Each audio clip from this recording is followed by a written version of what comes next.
Hello student, good morning. ये last class में जो हम डिस्कस कर रहे थे वो प्रकाश संश्लेषण की क्रियाविधि थी, या कहें कि फोटोसिंथेसिस की मैकेनिज्म। तो जो फोटोसिंथेसिस की जो मैकेनिज्म थी उसके बारे में हमने डिस्कस किया कि इसके अंदर मेनली कौन कौन से पार्ट होंगे, किस टाइप की रिएक्शन है। तो ये ऑक्सीडेशन रिडक्शन है, या फिर कहें कि रेडॉक्स रिएक्शन होती है, जिसमें वाटर मॉलिक्यूल्स का oxidation and carbon dioxide molecules है उसका रिडक्शन होता है। तो ये प्रोसेस होती है, और इसके बाद जो प्रोडक्ट बनता है वह प्रोडक्ट हमें एक कार्बोहाइड्रेट या ग्लूकोज बनता है। इसी के साथ सब प्रोडक्ट के रूप में ऑक्सीजन है वो रिलीज होती है। अब इसके बाद देखिए कि इसकी मैकेनिज्म क्या है, और हमने इसी के साथ में देखिए लास्ट में ये कहा था कि फोटोसिंथेसिस की रिएक्शन है वो 2 स्टेप्स में कंप्लीट होती है। फर्स्ट स्टेप था जिसके लिए सनलाइट की रिक्वायरमेंट थी या आवश्यकता थी, तो उस फर्स्ट रिएक्शन को हमने लाइट रिएक्शन या प्रकाशिक अभिक्रिया का। जो सेकंड पार्ट था जिसके लिए सनलाइट की रिक्वायरमेंट नहीं थी, लेकिन फर्स्ट रिएक्शन के उत्पाद या प्रोडक्ट हैं उनकी रिक्वायरमेंट थी, उसको हमने डार्क रिएक्शन कहा था, या फिर कहें अप्रकाशिक रिएक्शन अभिक्रिया। इसके बाद ये दोनों जो रिएक्शंस है इसमें से हम पहले फर्स्ट रिएक्शन को करेंगे, उसके बाद जो है सेकंड रिएक्शन को करेंगे कि इनमें क्या क्या होगा। तो देखिए इसके अंदर जो है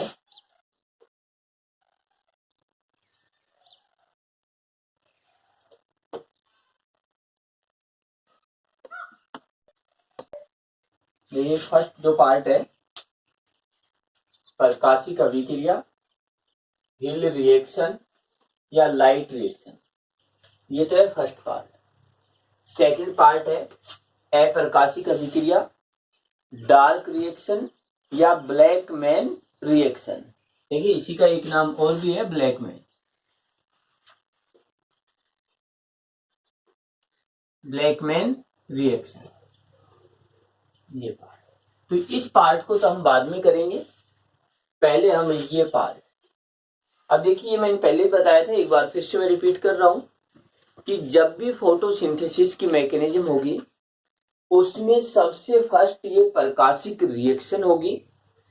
यदि ये रिएक्शन नहीं होती है तो ये रिएक्शन भी नहीं होगी। एक तो ये, क्योंकि इस रिएक्शन के जो प्रोडक्ट रहेंगे वो प्रोडक्ट इस रिएक्शन के सबस्ट्रेट बनेंगे। यानी हम ये कहें इस रिएक्शन में जो प्रोडक्ट बनेगा यहां पर वही सबस्ट्रेट में कन्वर्ट हो जाएगा। तो इसके लिए जो कच्चा मटेरियल है वो ये प्रोवाइड करता है। तो पहले ये रिएक्शन, इसके उत्पाद यहां यूज आएंगे। तो इस रिएक्शन की यदि बात करें, इसके जो स्टेप्स हैं उनमें यदि हम बात करें, फर्स्ट जो स्टेप है वो स्टेप है प्रकाश का अवशोषण व पराणहरित अणु का उत्तेजित होना, absorption of light energy and excitement of chlorophyll molecules. तो यहां पर ये फर्स्ट स्टेप है कि सबसे फर्स्ट फोटोसिंथेसिस की रिएक्शन में सनलाइट का एब्जॉर्प्शन होगा। अब देखिए किस तरीके से होगा कि सबसे फर्स्ट में जैसे ये है क्लोरोफिल मॉलिक्यूल, क्लोरोफिल है, नॉर्मल है या फिर कहे सामान्य,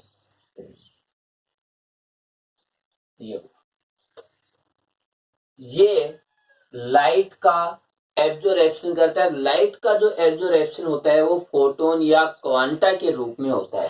तो हम इसको यहां पर देखिए ये भी लिख सकते हैं,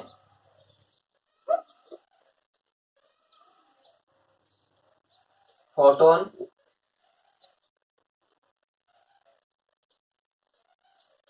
क्वांटा, या फिर कहें कि सनलाइट। देखिए सनलाइट है, इसका एब्जॉर्प्शन फोटोन या क्वांटा के रूप में या एनर्जी के छोटे पैकेट के रूप में होगा। तो यहां पर ये होगा। इसके बाद जैसे ही ये क्लोरोफिल मॉलिक्यूल्स इन पैकेट्स को अपने पास लेता है, तो जैसे ये लेगा तो इसके अंदर एक्साइटमेंट हो जाता है, एक्साइटेड हो जाते हैं।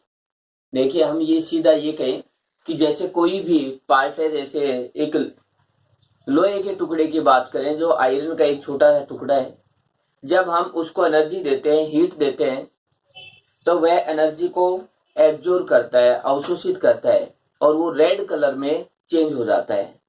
और अधिक देंगे तो मेल्ट हो जाता है, पिघल जाता है। तो इस तरीके की स्थिति होती है। बिल्कुल यहाँ पर है कि जैसे ही इसको एनर्जी मिलेगी यहाँ से तो ये एक्साइटेड हो जाएगा। और यदि इसकी बात करें तो इसके लिए पहचान के लिए ये कहा गया कि ये क्लोरोफिल, और ये एक्साइटेडमेंट के लिए यहाँ पर एक स्टार बना दिया कि ये क्लोरोफिल है, इसने एनर्जी को अवशोषित किया है और इसके पास एनर्जी बहुत अधिक है। तो ये हुआ क्लोरोफिल और इसको कहेंगे उत्तेजित या एक्साइटेड। ये हो गया, ये था इसका फर्स्ट स्टेप। अब देखिए ये जो क्लोरोफिल मॉलिक्यूल है ये एक्साइटेड है, ये क्या करेगा, तो ये वाटर मॉलिक्यूल से उसका अपघटन कर देगा, उसको तोड़ देगा, ब्रेक डाउन करेगा, या कहें कि उसका ऑक्सीडेशन होता है। इसके बाद ऑक्सीजन होती है वो रिलीज होती है। तो सेकंड स्टेप की यदि हम बात करें तो देखिए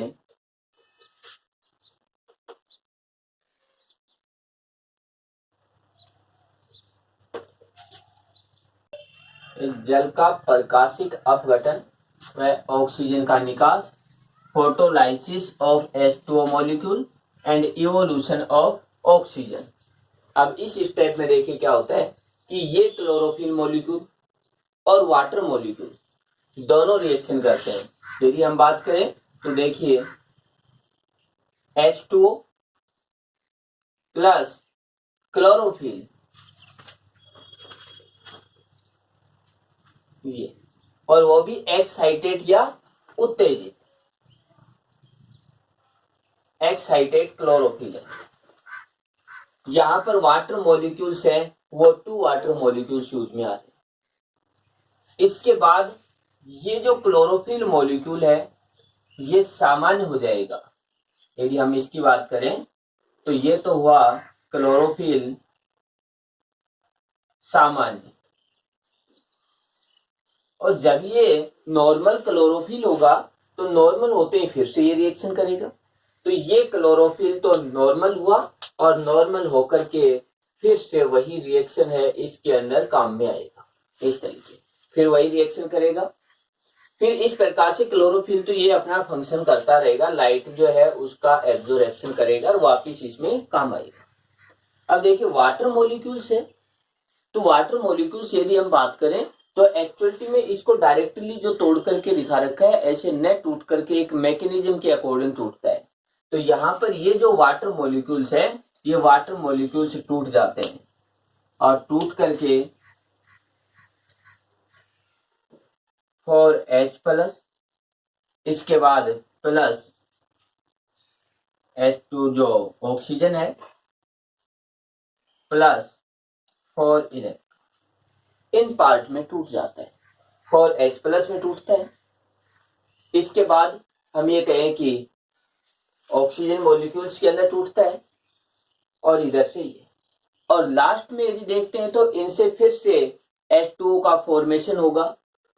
तो इस तरीके से टूटता है। लेकिन इस रिएक्शन को देखिए, मैं लिख रहा हूं यहां पर सीधा कि ये जैसे 4OH प्लस यहां पर 4H प्लस, ये ऐसे टूटेगा।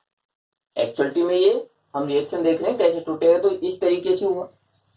इसके बाद देखिए कि ये जो पार्ट है कि 4OH माइनस, ये रिएक्शन करेगा, 4 इलेक्ट्रॉन है ये निकल जाएंगे। इसके बाद यहां पर आता है प्लस 4OH, 4 इलेक्ट्रॉन निकलेंगे।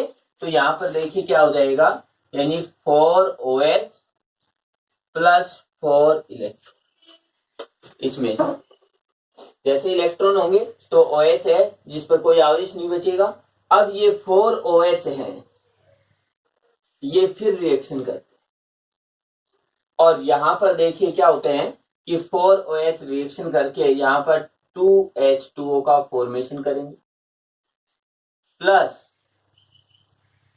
O2 का फॉर्मेशन करेंगे और ये जो पार्ट है ये 2H2O से न होकर के यहां पर होगा 4H2O। अब देखिए रियल जो रिएक्शन होती है वो क्या होगी, 4H2O मॉलिक्यूल क्लोरोफिल मॉलिक्यूल से एनर्जी लेंगे जिससे ये जो H2O मॉलिक्यूल्स है ये 4OH प्लस 4H प्लस में टूट जाता है। देखिए एक H2O मॉलिक्यूल रहता है ये H2O, ये टूटता है H plus plus OH minus, इसमें टूटता है। हमने 4 लिया है तो ये 4 हो जाएंगे। इसके बाद देखिए कि ये 4OH यानी ये जो H प्लस है इनको तो हाइड्रोजन एक्सेप्टर या हाइड्रोजन ग्राही है वो लेते हैं और ये फिर रिएक्शन करते हैं। 4OH है, इनसे 4 इलेक्ट्रॉन है, उनका एक्साइटेडमेंट हो जाता है, उत्तेजित हो जाते हैं यहाँ से 4OH है, ये वाटर मॉलिक्यूल्स और ऑक्सीजन का फॉर्मेशन करते हैं। अब इस रिएक्शन में देखिए यदि हम बात करें तो दोनों रिएक्शंस हैं ये कंप्लीटली, यानी रिजल्ट क्या निकलता है इन रिएक्शंस का। अब इनको देखते हैं कि ये सभी रिएक्शन हुई तो लास्ट रिजल्ट क्या निकला। तो यहां पर देखिए 4OH है, 4OH, इसके बाद ये 4OH है, हाइड्रोक्सिल आयन है तो ये भी आयन है। इसके बाद यहां पर 2 वाटर मॉलिक्यूल्स हैं, यहां पर 4 वाटर मॉलिक्यूल्स हैं। तो लास्ट जो रिएक्शन निकलती है, अब इसको देखिए कि इधर से जो 4 है और इधर से 2 है तो हम ये लिख सकते हैं। देखिए इसको एक बार मैं कंप्लीट लिखता हूं, 4H2 plus chlorophyll excited. Reaction होने के बाद देखिए क्लोरोफिल सामान्य हो गया, स्टार हमने हटा दिया इसका, plus 4H plus plus 2H2O plus O2। अब देखिए 2H2O इधर है और 4H2O इधर है तो हम इसको ये भी लिख सकते हैं कि 2H2O plus chlorophyll plus 4H plus plus O2। हम लास्ट फाइनल जो रिएक्शन होती है वो ये शो कर देते हैं कि इस तरीके की ये रिएक्शन हुई कि 4H2O प्लस क्लोरोफिल सामान्य हुआ, 4H प्लस प्लस O2। तो ये जो रिएक्शन होती है इस रिएक्शन को सामान्य तौर पर लास्ट जो फाइनल रिएक्शन होती है ये रिएक्शन लिख दी जाती है, लेकिन एक्चुअलिटी में जो वाटर मॉलिक्यूल्स है वो किस तरीके से इसका ऑक्सीडेशन होता है, कैसे ये टूटता है, वो ये मैकेनिज्म होती है। तो हम ये कहें कि इसकी जो फाइनल जो मैकेनिज्म है वो फाइनल मैकेनिज्म यदि हम देखें तो रिजल्ट के रूप में हमें ये मैकेनिज्म शो होती है। तो हमें केवल ये मैकेनिज्म ध्यान में रखनी है कि जिसके अंदर वाटर मॉलिक्यूल्स कैसे टूट गया।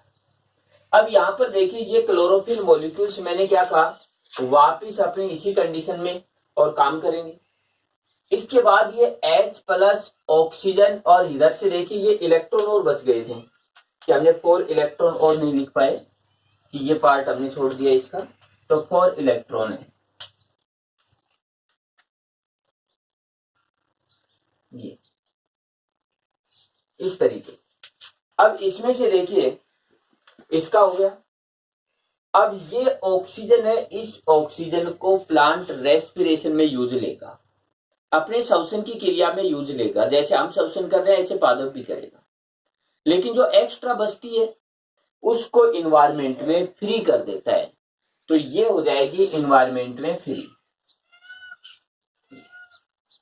इसके बाद यदि हम बात करें H प्लस और इलेक्ट्रॉन, अपने पास ये 2 पार्ट बचे।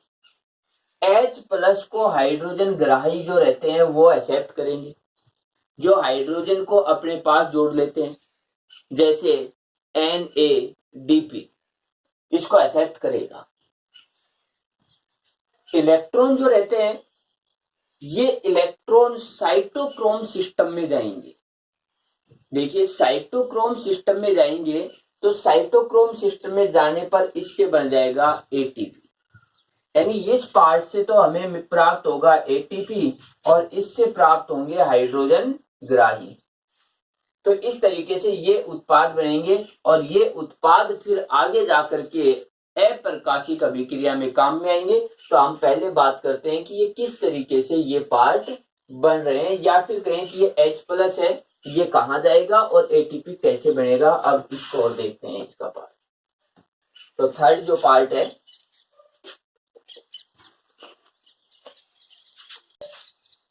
अब देखिए फॉर्मेशन ऑफ NADPHH+ या फिर कहें NADPHH+ का निर्माण। तो इस रिएक्शन में देखिए हमारे ये जो H+ है वो यूज आएंगे। तो यहां पर ये रहता है 2 मॉलिक्यूल्स NADP। ये NADP का एक मॉलिक्यूल 2 H+ को एक्सेप्ट कर सकता है।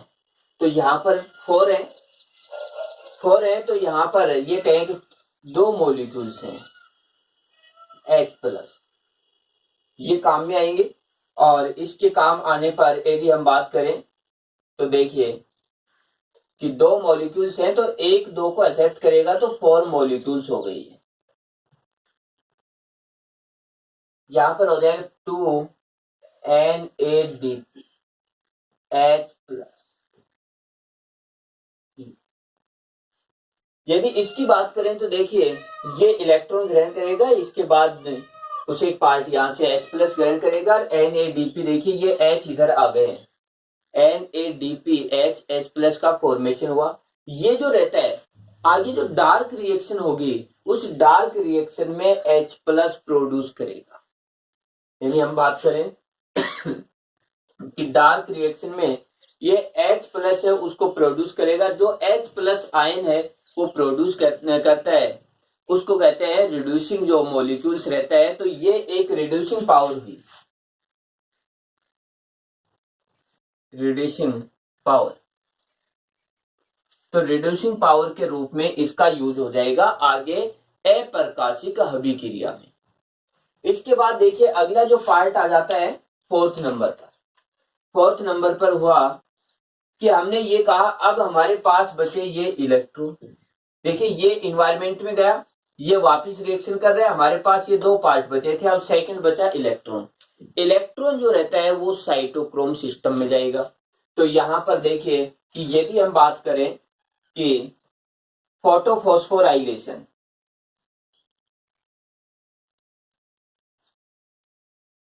प्रकाशिक फॉस्फोरिलीकरण,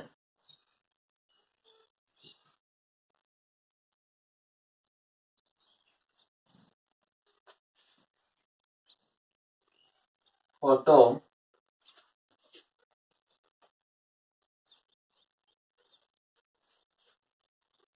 फॉस्फोराइलेशन, इस समय देखिए क्या होगा कि ADP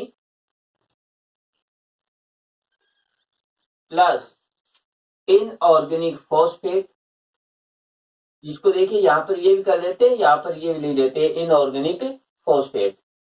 ये जो रिएक्शन करेंगे तो इस समय यहां पर इलेक्ट्रॉन और एंजाइम यानी ये कहें साइटोक्रोम सिस्टम, साइटोक्रोम सिस्टम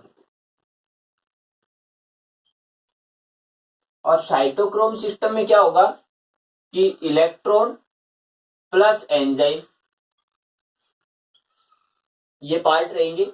अब इसके बाद देखिए क्या हो जाएगा कि इलेक्ट्रॉन, हमारे ये जो इलेक्ट्रॉन है वो यहां पर काम में आए और ये इलेक्ट्रॉन यहां पर होने पर यहां बन जाएगा ATP और ये ATP भी डार्क रिएक्शन के अंदर एनर्जी प्रोवाइड करेगा वहां पर, या कहें कि मॉलिक्यूल्स हैं उनको जोड़ने के लिए जो एनर्जी है वो ये ATP है वो प्रोवाइड करेगा। अब ये रिएक्शन होती है। अब इसके बाद देखिए अगला जो पार्ट आ जाता है वो है इमर्शन इफेक्ट है, या कहें कि जो रेड ड्रॉप है। इसी के साथ एक और भी स्टेप है 5th नंबर।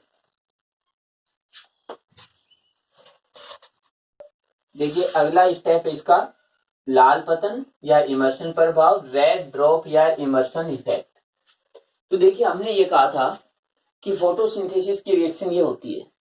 इसी समय जो सनलाइट है इसी के बेस पर इमर्सन ने भी एक्सपेरिमेंट किए और इसके बाद देखिए इमर्सन ने ये एक्सपेरिमेंट किया कि जो प्लांट होता है उसको 680 नैनोमीटर 680 नैनोमीटर तरंग दैर्घ्य की लाइट दी। देखिए यहां पर एक समझने का है, काफी इंपॉर्टेंट पार्ट है कि देखिए यहां पर इमर्सन ने क्या किया, 680 नैनोमीटर से अधिक लैम्बडा के जो तरंग दैर्घ्य का प्रकाश दिया। मोनोक्रोमिक था या एक वर्णी था जिसमें 680 से कम की लाइट नहीं थी। तो हमने जो एक लाइट की जो रेंज बनाई थी जिसके अंदर हमने जो कलर थे उनको हमने 7 कलरों में डिवाइड किया, तो इसमें से जो 680 का है इससे अधिक दिया, बस इधर वाली लाइट है वो नहीं देगी। तो इस समय ये देखा कि फोटोसिंथेसिस जो है उसकी रेट घट जाती है, यानी केवल लाल प्रकाश 680 से अधिक कौन सा है, लाल है, तो केवल रेड लाइट देने पर फोटोसिंथेसिस कम हुआ और ये कम होने पर इसे कहा रेड ड्रॉप, क्योंकि रेड लाइट के कारण फोटोसिंथेसिस कम हुआ तो इसको नाम दिया रेड ड्रॉप। इस स्टेप यहां पर फोटोसिंथेसिस हुआ लेकिन जो होना चाहिए उससे कम हुआ। इसके बाद एक दूसरा और किया, इसके अंदर तो क्या किया कि ये अधिक 680 से अधिक और दूसरा जो है वो कम का था, इसमें 680 नैनोमीटर है, इससे कम तरंग दैर्घ्य का प्रकाश दिया। जब इससे कम लैम्बडा का जो प्रकाश दिया तब भी फोटोसिंथेसिस की रेट थी वो कम रही। तो इस समय भी हम ये कहें कि फोटोसिंथेसिस कम और इस समय भी फोटोसिंथेसिस कम। ये दो पार्ट देखिए, एक एग्जाम्पल के तौर पर देखेंगे इनको तो इनको समझ में भी आएगा कि हमने ये कहा कि यदि प्लांट को हमने केवल 680 से अधिक की लाइट दी तो प्रकाश संश्लेषण या कहें कि जितना फोटोसिंथेसिस होना चाहिए उससे कम हुआ। दूसरा पार्ट, यदि केवल 680 से कम का दें, 680 से अधिक का नहीं दें, तो हमने लाइट के दो पार्ट किए थे, एक 680 से अधिक एक कम। जब हमने अधिक का दिया तब भी फोटोसिंथेसिस कम, जब हमने कम का दिया तब भी फोटोसिंथेसिस कम। तो इस तरीके की स्थिति हुई। तो इसके बेस पर अब देखिए उसने एक थर्ड एक्सपेरिमेंट किया कि जब दोनों लाइट है उनको एक साथ दिया, इन 680 से कम, 680 जो है इससे कम और इससे अधिक, ये दोनों लाइट एक साथ दी, तब फोटोसिंथेसिस की जो रेट थी वो इन दोनों से भी अधिक थी। तो हम ये कहें कि फोटोसिंथेसिस से अधिक। जब 680 से कम और अधिक को एक साथ दे तब फोटोसिंथेसिस की रेट इन दोनों से भी अधिक पाई गई। तो इस बेस पर इमर्सन ने यह कहा कि जो प्लांट है उसकी लीफ या पत्ती के अंदर जो लाइट को एब्जॉर्ब करने वाले जो पार्ट हैं वो दो हैं, एक पार्ट तो अधिक को और दूसरा कम को कर पाता है। ऐसा नहीं है कि एक पार्ट सभी लाइट को अवशोषित करता है। तो ये पार्ट तो केवल 680 का हो, अधिक जो तरंग दैर्घ्य के उनको अवशोषित करेगा, ये 680 से कम लैम्बडा के लाइट को अवशोषित करेगा। तो जब अधिक दे रहे हैं तो उस समय ये तो एक्टिव था और ये नहीं था, जब हम कम दे रहे हैं तब ये एक्टिव नहीं था और ये एक्टिव था, जब हम दोनों एक साथ दे रहे हैं तब ये दोनों ही एक्टिव थे। तो इस समय ये हुआ कि इमर्सन ने कहा कि दो सिस्टम पाए जाते हैं, दो तंत्र हैं जो लाइट का अवशोषण करते हैं और इसी के बेस पर इमर्सन ने ये कहा कि photo system first and photo system second, ये दो सिस्टम पाए जाते हैं कि प्लांट की जो पत्ती है उसमें photo system first and photo system second पाए जाते हैं। फोटो सिस्टम फर्स्ट 680 से अधिक का अवशोषण करता है, फोटो सिस्टम सेकंड 680 से कम का करता है। यानी ये 680 से कम का नहीं करेगा, ये 680 से अधिक का नहीं करेगा। और दोनों को यदि कंप्लीटली एक साथ रिएक्शन होती है तब ये तो अधिक का ये कम का, तो ये दोनों ही अवशोषण करेंगे और फोटोसिंथेसिस की जो रेट रहती है वो हाई हो जाती है। तो इस तरीके से ये प्रकाश तंत्र फर्स्ट और सेकंड की खोज हुई। अब ये जो प्रकाश तंत्र फर्स्ट और सेकंड की खोज हुई, इसके अकॉर्डिंग यहाँ पर देखिए एक आ गया कि दोनों में एक अभिक्रिया केंद्र होता है जो लाइट की सनलाइट की एनर्जी को लेता है और उसके बाद इलेक्ट्रॉनों को एक्साइटेट करता है। तो यहाँ पर अभिक्रिया केंद्र है, फोटो सिस्टम फर्स्ट है, फोटो सिस्टम सेकंड है, इनके स्ट्रक्चर है ये आएंगे। अब इसको एक एक्सपेरिमेंट से देखिए कि ये किस तरीके से उसने किया। तो इसके अंदर देखिए मैं एक एक्सपेरिमेंट बताता हूं कि एक प्लांट की जैसे ये पत्ती है, जब इस पत्ती को इमर्सन ने 680 से अधिक दिया, यानी इस पर जो लाइट दी वो लाइट दी 680 लैम्बडा से अधिक, तब मान लेते हैं कि इसमें फोटोसिंथेसिस के बाद ग्लूकोज या कार्बोहाइड्रेट बनेगा या स्टार्च बनेगा। तब यहाँ पर जो स्टार्च है वो स्टार्च बन जाता है, मान लेते हैं कि 3 ग्राम। ये हुआ, देखिए कि मान लेते हैं 680 नैनोमीटर से अधिक प्रकाश जो है वो इस पत्ती को दी। इस पत्ती का वेट पहले ही हमने किया, मान लेते हैं पत्ती का वेट 10 ग्राम है। इसके बाद हमने ये लाइट दी, मान लेते हैं 5 मिनट के लिए लाइट दी। अब इस पत्ती का वेट किया तो ये मान लेते हैं कि जैसे 13 ग्राम या 13 ग्राम हो गया। तो स्टार्च जो बना फोटोसिंथेसिस से जो उत्पाद बना वो 3 ग्राम है, हो गया ये। इसके बाद दूसरा एक्सपेरिमेंट कि जब ये जो पत्ती है इस पत्ती को 680 से कम लाइट दी, तो वेट वही जैसे 10 ग्राम की पत्ती ली, 5 मिनट के लिए इसको लाइट दी, लेकिन यहां पर इसका वेट वही 10 ग्राम 680 से कम तरंग दैर्घ्य का प्रकाश दिया। अब इसका वेट देखा तो मान लेते हैं जैसे 12 ग्राम हुआ, तो इसका मतलब 2 ग्राम स्टार्च बनी। तो स्टार्च कितनी बनी, वो बन जाती है 2 ग्राम, इस तरीके से। अब इसके बाद एक थर्ड एक्सपेरिमेंट और हुआ, और थर्ड एक्सपेरिमेंट के अंदर ये किया गया कि यहां पर जो 680 से अधिक व कम दोनों ही लाइट दी गई। 680 से अधिक व 680 से कम दोनों लाइट दी गई, वही 10 ग्राम की पत्ती, 5 मिनट के लिए दिया गया लाइट। अब इसके बाद इसका वेट किया गया, तब मान लेते हैं कि ये जो वेट आया वो 16 ग्राम आया, यानी स्टार्च जो है वो यहाँ पर 6 ग्राम प्रोड्यूस हुई। तो यहाँ पर देखिए इस एक्सपेरिमेंट ने क्या शो किया, जब 680 से अधिक है तब 3 ग्राम स्टार्च, जब 680 से कम है तब 2 ग्राम स्टार्च, जब 680 से अधिक और कम को एक साथ उस समय 6 ग्राम स्टार्च। तो इमर्सन ने ये कहा कि यहां पर जैसे ये जो पार्ट है इस तरीके से देखिए ये पार्ट, और एक पार्ट हमने ये शो किया। इसी प्रकार से हर पत्ती की यदि बात करें तो इस तरीके से 2 पार्ट है।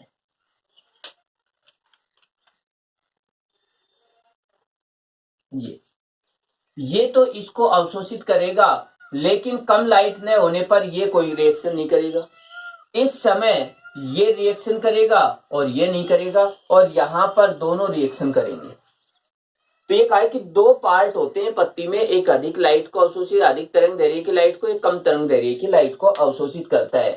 तो यहाँ पर ये कहा कि यदि लाइट 680 से कम और अधिक एक साथ दी जाती है तो अलग अलग, देखिए अलग अलग जो लाइट दी गई थी 680 से कम या अधिक, उससे भी अधिक स्टार्च का फॉर्मेशन हो जाता है। तो एक ये रिएक्शन थी जिसको हमने इमर्सन जो इफेक्ट है या एक्सपेरिमेंट है उसके बेस पर हमने शो किया। अब इसके बाद प्रकाश तंत्र फर्स्ट और सेकंड है, साइटोक्रोम सिस्टम है, ये पार्ट है।